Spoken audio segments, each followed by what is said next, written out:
Hello అండి, నేను మీ జోయసందాన్ని. ఈరోజు ఎంతో టేస్టీ అండ్ హెల్దీ రెసిపీ అండి, రాగిపిండి పిట్టు చేస్తున్నాను. ఈ రాగిపిండి పిట్టు అనేది పిల్లలైనా పెద్దవాళ్ళకైనా సరే ఇది చాలా బలం అండి. ఇది ఎలా చేయాలో వీడియోలో చేసేద్దామండి.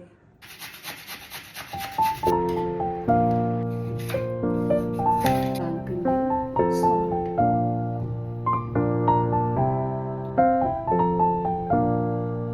ఈ విధంగా ప్రిపేర్ చేసి పెట్టుకోవాలి. ఇడ్లీ ప్యాన్లో కూడా మీరు స్టీమ్ చేసుకోవచ్చు. ఇడ్లీ చేసే మేకర్ ఉంది, అందుకని నేను ఈ పిట్టి మేకర్లో